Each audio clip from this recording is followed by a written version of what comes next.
السلام علیکم۔ مجاہد فرساد۔ آج کا پیغام: اچھا دوست چاہے جتنی بار روٹھے اسے ہر بار منا لینا چاہیے، کیونکہ تسبیح کے دانے چاہے جتنی بار بکھریں چن لیے جاتے ہیں۔ قتیل شفائی کے بقول: یوں لگے دوست تیرا مجھ سے خفا ہو جانا، جس طرح پھول سے خوشبو کا جدا ہو جانا۔ وسیم بریلوی کہتے ہیں: شرطیں لگائی جاتی نہیں دوستی کے ساتھ، کیجئے مجھے قبول میری ہر کمی کے ساتھ۔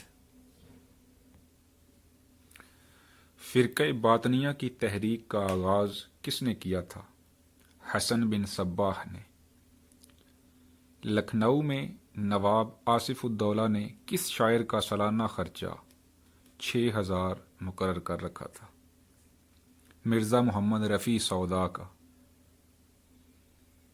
کون سی صنف سخن آورد ہی آورد ہے؟ قصیدہ۔ سودا نے کتنے قصیدے اور کتنے مرثیے لکھے؟ اس سوال کے جواب میں امیدوار اکثر گڈمڈ کرتے ہیں۔ سودا کے قصیدے 43 ہیں، 43، اور مرثیے 91 ہیں۔ تو قصیدے اور مرثیے میں فرق ذہن میں رکھنا ہے کہ قصیدے 43 ہیں اور مرثیے 91 ہیں۔ کون کلاسیکل شاعر کہتا ہے کہ میں نے کبھی فرمائش سے شعر نہیں کہا؟ خواجہ میر درد۔ خدیجہ مستور کے ناول آنگن کو کب آدم جی ادبی انعام ملا؟ 1962 میں۔ آثار کس کا تیسرا شعری مجموعہ ہے؟ مختار صدیقی کا۔ امراؤ جان ادا کے موضوع کا تعارف کرائیے۔ یہ انٹرویو کے لیے اہم سوال ہے۔ مرزا ہادی رسوا کا یہ ناول امراؤ جان ادا 1901 میں شائع ہوا تھا۔ اس ناول کا موضوع بظاہر تو ایک طوائف کی روداد غم کے طور پر سامنے آتا ہے، لیکن ڈاکٹر خورشید الاسلام کی رائے میں یہ ناول امراؤ جان ادا کا موضوع اودھ کے چند شہروں کی معاشرت کا زوال ہے۔ یہ زوال پذیر زندگی ہادی رسوا کے ارد گرد پھیلی ہوئی ہے، جسے رسوا ایک سلجھے ہوئے انداز میں پیش کرنا چاہتے تھے۔ اس لیے اس کا مرکزی کردار ایک طوائف امراؤ جان ادا ہے۔ اس ناول میں رسوا نے اپنے سماج کی تہذیب کو نہایت خوبصورتی سے پیش کیا ہے۔ امراؤ جان ادا پیدائشی طوائف نہیں ہے، اسی لیے رسوا نے اس کردار کو مرکزی اہمیت دی اور اودھ کی معاشرت کے زوال کے اسباب کو نمایاں طور پر دکھایا۔ فلیش بیک تکنیک کون سی ہوتی ہے؟ یہ بھی انٹرویو کے لیے اہم سوال ہے۔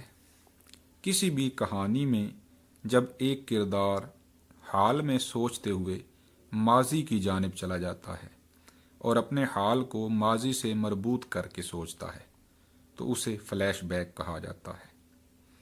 اکثر ناول نگار اس تکنیک کو استعمال کرتے ہیں جس میں وہ کردار کو حال میں رکھتے ہوئے اس کی سوچ کو ماضی میں لے جاتے ہیں۔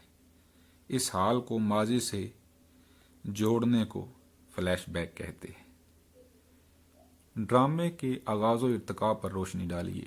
یہ بھی انٹرویو میں پوچھا جا سکتا ہے۔ ڈرامہ یونانی زبان کا لفظ ہے جو ڈراؤ سے مشتق ہے۔ اس کے معنی کرنے یا کر کے دکھانے کے ہیں۔ ڈرامہ الفاظ اور عمل کا مجموعہ ہے۔ اس میں انسانی جذبات و احساسات کا اظہار گفتگو اور عمل کے ذریعے کیا جاتا ہے۔ یونانی اپنے دیوتاؤں کو خوش کرنے کے لیے ڈرامہ کھیلا کرتے تھے، لیکن بعد میں ترقی کرتے ہوئے ڈرامہ باقاعدہ ادبی صنف بن گیا۔ انگریزی میں شیکسپیئر اور برنارڈ شاہ نے عمدہ ڈرامے لکھے ہیں۔ قدیم ڈرامے منظوم لکھے جاتے تھے، لیکن بعد میں یہ صنف نثر میں لکھی جانے لگی۔ برصغیر میں ڈرامہ نگاری کا قدیم فن سنسکرت زبان کے ڈرامہ نگار کالی داس کی وجہ سے آیا، جن کا اہم ڈرامہ شکنتلا ہے۔ عام طور پر ڈرامہ راس یا راہس کے ناموں سے منسوب تھا۔ برصغیر کی بعض زبانوں میں ناٹک بھی کہلایا۔ بندہ پرور کی ترکیب سے کیا مراد ہے؟ مہربان۔ تغافل آشنا کے معنی کیا ہیں؟ غفلت کرنے والا۔ خواجہ میر درد کے بعد اردو کے دوسرے بڑے صوفی شاعر کون ہیں؟ اصغر حسین گونڈوی۔ کون شاعر ہر چاند کی دوسری اور 24 تاریخ کو محفل سماع منعقد کرتے تھے؟ خواجہ میر درد۔ کون شاعر کہتے تھے کہ میں کوئی صوفی نہیں ہوں بلکہ خالص محمدی ہوں؟ خواجہ میر درد۔ نالائے درد کے مرتب کون ہیں؟ ڈاکٹر عبادت بریلوی۔ خواجہ میر درد کا دیوان مختصر ترین ہے، یہ کب مرتب ہوا تھا؟ یہ 1199 ہجری میں مرتب ہوا تھا۔ ڈاکٹر سلیم اختر کے مطابق آگرہ کی وجہ شہرت تاج محل کے بعد کون ہے؟ نذیر اکبر آبادی۔ خوش آمدید کے مصنف کون ہیں؟ ڈاکٹر تنویر حسین۔ انٹرو کے لیے اہم سوال ہے، منٹو نے اپنے کتبے پر کیا تحریر کرنے کی وصیت کی تھی؟ منٹو نے 18 جنوری 1955 عیسوی کو وفات پائی تھی۔ اس کے آخری الفاظ جو اس نے اپنی بیوی صفیہ سے کہے وہ یہ تھے، اب اس ذلت کو ختم ہونا چاہیے۔ اس کی قبر پر جو کتبہ نصب ہے اس پر یہ تحریر لکھی ہے، یہاں سعادت حسن منٹو دفن ہے۔ اس کے سینے میں فن افسانہ نگاری کے سارے اسرار و رموز بھی دفن ہیں۔ وہ منو مٹی کے نیچے پڑا سوچ رہا ہے کہ وہ بڑا افسانہ نگار ہے یا خدا۔ فعل معطوف دو افعال کا مجموعہ ہوتا ہے، اسے کس لفظ سے پہچان سکتے ہیں؟ اسے کر سے پہچان سکتے ہیں، جیسے سوچ کر بولو۔ اب سوچ سوچنا سے ہے اور بولو بولنا سے ہے، یہ دونوں فعل ہیں اور ان کے درمیان کر ہے۔ سوچ کر بولو تو فعل معطوف کی پہچان کر سے ہوتی ہے۔ کس شہر میں پہلا اردو مشاعرہ 1897 عیسوی میں ہوا؟ پشاور میں۔ بزم سخن کہاں کی ادبی انجمن تھی؟ خیبر پختونخوا کی۔ محمد عبداللہ قریشی نے کون سی کتاب مرتب کی؟ مکاتیب اقبال بنام گرامی۔ کمال خان رستمی کی مثنوی کا نام بتائیں۔ خاورنامہ۔ قیومہ کی دکان کی صنف کیا ہے؟ یہ انتظار حسین کا افسانہ ہے۔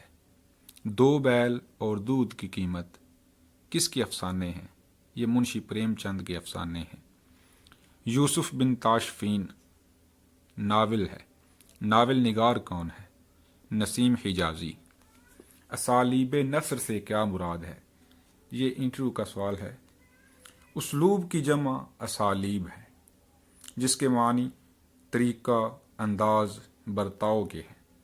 اصطلاح میں اسلوب سے مراد وہ طریقہ اور انداز تحریر ہے جو کوئی مصنف اپنی تحریر کو منفرد بنانے کے لیے غیر ارادی طور پر استعمال کرتا ہے، اور وہی انداز تحریر اس کی شناخت بھی بن جاتا ہے۔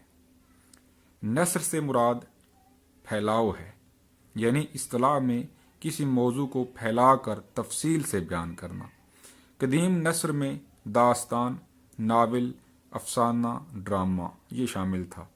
اب دیگر اصناف میں خطوط نویسی، مضمون نگاری، سوانح نگاری، انشائیہ نویسی، مزاح نگاری اور تاریخ نگاری وغیرہ شامل ہیں۔ ماہ لقا چندہ بائی کا تعارف کرائیے۔ یہ بھی انٹرویو کا سوال ہے۔ ماہ لقا چندہ بائی اردو کی دوسری صاحب دیوان شاعرہ ہے۔ اس کا دیوان 1213 ہجری بمطابق 1798 عیسوی میں منظر عام پر آیا۔ ماہ لقا نے اپنا مقبرہ خود تعمیر کرایا تھا۔ وہ اپنے وقت کی امیر ترین خواتین میں شمار ہوتی تھی۔ فن موسیقی، رقص اور محفل آرائی کے فن میں طاق تھی۔ عمر بھر شادی نہ کی۔ شاعری، تاریخ نویسی، شہ سواری اور تعمیرات سے خصوصی شغف تھا۔ نواب میر نظام علی خان آصف جاہ ثانی کی منظور نظر ہونے کے باعث کسی کو منہ نہ لگاتی تھی۔ چندا کا دیوان صرف 125 غزلوں پر مشتمل ہے اور ہر غزل میں 5 شعر ہیں۔ چندا کا مشہور شعر ملاحظہ ہو: ثابت قدم ہے جو کوئی چندا کے عشق میں، صف میں وہ عشق بازوں کے سالار ہی رہا۔ بہت شکریہ۔